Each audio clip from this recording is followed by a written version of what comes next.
Hello. In 2015, I set up a supplement brand with very little money and no idea how to market it. I paid for a small ad in Men's Health magazine, and I was allowed to use their logo. And I did. Absolutely everywhere. And suddenly it took off like wildfire. I turned $8,000 of my savings into $1 million of revenue. It was stressful, exhausting, and I made loads and loads and loads of mistakes. I sold my startup in June 2022, and now I want to do it all over again, setting up another business, but this time with no money.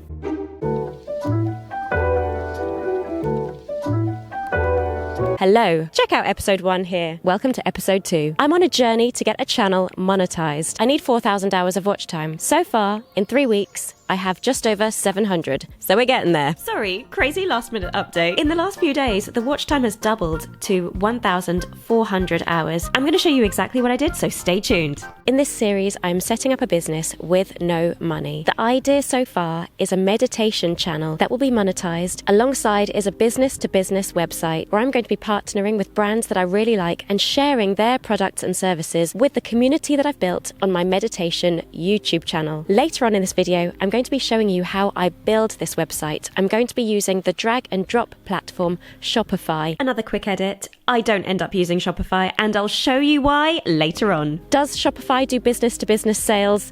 Let's find out.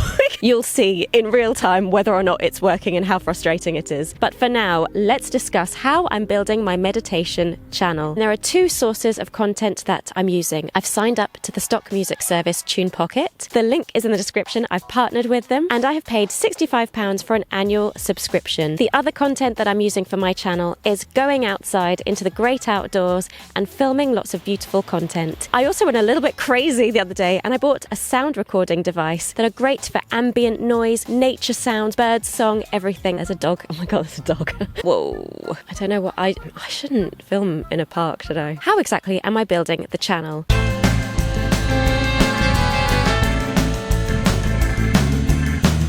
The content, batch content creating. I thoroughly recommend creating huge batches of content and then uploading and scheduling them in. It's given me enough legroom and leeway to start the project, but also still continue to have a life. I don't recommend trying to launch the channel very, very quickly, just trying to do a video every single day and trying to upload it every day and then missing a day and then having to change the time. That would be quite stressful. I gave myself about 6 weeks to really craft the content. I went to TunePocket, link in the description. I really scoured their website and they have an absolutely enormous library of meditation videos. I went through, listened to things, found the things that I loved, didn't like, and then picked all of the things I like and then created the videos from there. Something I mentioned in episode 1, check it out if you haven't. To grow as fast as possible on YouTube, you need to create almost daily videos, and they have to be longer in order to get to that 4,000 hours of watch time. Checking out other meditation videos, I found that people are uploading 3, 5, 8, 11 hours of videos. It's a lot of content. You need a lot of storage space, and you need a long processing time for these videos. Let's talk about storage. I use MacPaw, Clean My Mac. You're going to regularly need to clean your computer, as well as backing up older, larger files and then deleting them. Your computer kind of gets clogged up with lots of old junk. Things you have no idea is taking up your computer, gigabytes and gigabytes and gigabytes and gigabytes. It cleans it all away and it saves lots of time and space on my Mac. Software. To build these videos, I started off using iMovie, and I quickly discovered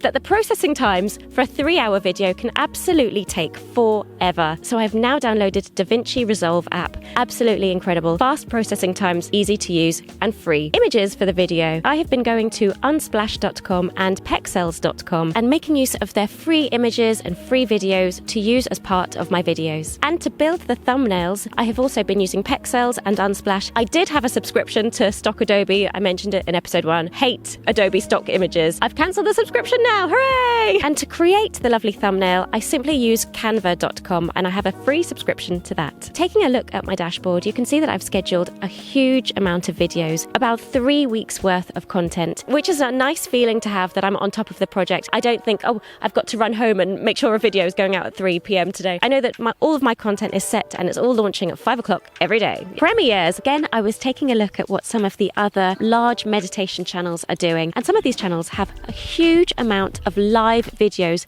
24/7. 7. Let me just have a minute to talk to you about live videos. How stressful are live videos? I did a little bit of research and I actually signed up to a company, which looking back now, I found very stressful and not worth it. They offer you a server and you pay a monthly subscription. So say, for example, I have a Mac. I would need a sort of partition in my Mac where I'm not a tech person, so I don't even know if I'm correct in saying this. I need a kind of partition in my Mac where I can kind of go into Windows, and in Windows you can look in there and then go onto your server. And so within that window, you can then log onto YouTube, run your live video 24 hours using their server, and you can just go about your business, switch your laptop off, live your life. It wasn't that easy for me. I found that when I actually logged back in, I found that there could be some buffering, the sound was terrible, or the video just wasn't playing properly. And this is especially if the video was a very high resolution, and so it became really frustrating. I thought that this was going to be a kind of set it, forget it solution, but I wasn't setting it and forgetting it. I was quite on top of it all the time, and it was really doing my head in. And so the other route that I found is that I could still maintain that kind of live presence with my community and be almost live on YouTube, but by having a premiere. And so people could see that, oh, this video is actually coming out tomorrow in the next few hours. As the dog is again. This video is coming out in the next few hours or tomorrow, and they could see that something's coming. And so this person, whoever is behind the channel, is working on it. Gives you that kind of live, real-time connection with the community. And I do think it is helping. I'm not sure exactly how much, but I will keep you guys posted in episode 3. I did say before, I didn't want this to be a purely affiliate website, but we are starting with no money, no revenue, no customers, no sales. So let's share the products that we're using in building this brand. Feel free to click some of the affiliate links down below. What other programs am I using to help accelerate the growth of my channel? I thoroughly recommend TubeBuddy. The link is in the description for TubeBuddy. TubeBuddy is a plugin for Chrome. They show you the titles that will do really well and the tags that you need to use to really accelerate your growth and make sure that your video is picked up in search on YouTube. The handy thing about it is that they show you how much competition there is. If there is very little competition and lots of people searching for a video, then they give you a lovely green score and they kind of say it's good to go. This is a really good idea. I would thoroughly recommend getting TubeBuddy. I really feel that it's helping to accelerate the growth of this channel. It's saving me a lot of time from having to do the research of the various titles and tags that I would need to use, so you can get ideas and inspiration from there. When uploading your video, it's also really helpful to have a nice long description. The YouTube algorithm apparently really likes it when you've taken the time to have a nice, detailed, wordy description in your video. And if you can, put in chapters too. What have I noticed so far? The watch time has been doing absolutely gangbusters, and I'm wondering how people are actually finding us. So taking a look at the YouTube Partner Program dashboard, YouTube is linking my video to other videos, and so you can see it's being recommended by all of these various videos, and that's how so many people are finding it and watching it, and the watch time is growing. The issue that we're facing is that not many people are subscribing, and so I was wondering, why is that? I took a look at some of the other meditation videos and I've noticed that they all have a personal touch. They all have a person there saying, hello, I'm a composer. Hello, I'm an expert in relaxation. And I was like, I'm not actually saying that at all. It's just a random faceless channel. And so the next step I did was to introduce myself as the lady behind the channel. Hello, welcome to my YouTube channel. Every day at 5 o'clock, I share relaxing music that helps you to fall asleep, meditate, or unwind. Please do subscribe and see you every day at 5 o'clock UK time. And I also put a comment into every single video to say, hello, please subscribe. See you at 5 o'clock every day. Bye! Because viewers actually felt that there's a person there that they could connect with, and also there was a little sort of reminder or a prompt, it kind of just reminded them to subscribe, and I really started to notice a little bit of an uptick in subscribers. Now, let's talk about the platform that I'm using to build the website. Let's go to the computer. Let's get started. I have a confession to make. I hate using Shopify now. It's just totally not working. I'm not feeling it, and it's not suitable, I think, for what I'm trying to do, a business-to-business platform where I want to partner with other businesses. I'm not feeling it. It's just not suitable for what I want to do.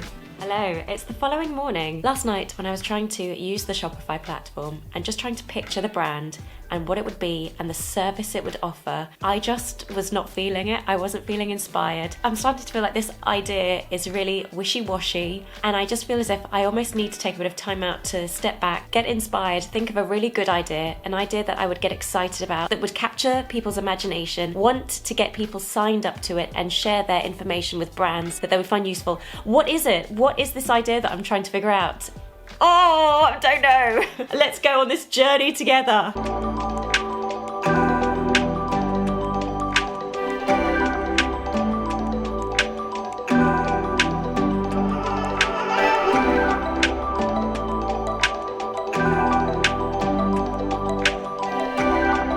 And then I discovered the answer staring at me in my makeup bag. Free samples. Brands that want to get their samples into the hands of consumers could be on my website, and I give out free samples to consumers for a fee. Win, win, win, win, win. The only thing now that I've got left to do is to build the website, attract people to the website, market it to companies, and then make millions of dollars. See you in episode 3. I really hope you've enjoyed this video. Please do leave questions, comments, feedback. It's all welcome here. Issue with filming outside is that I kind of don't quite know what I look like. Normally, if I'm just in my office, I can see, oh, okay, I look presentable. But when you're outside, it's like, okay, does my hair look normal? Do I have dirt on my face? I can't quite see in the little camera viewfinder thing. I don't know. And I really hope I am in focus as well.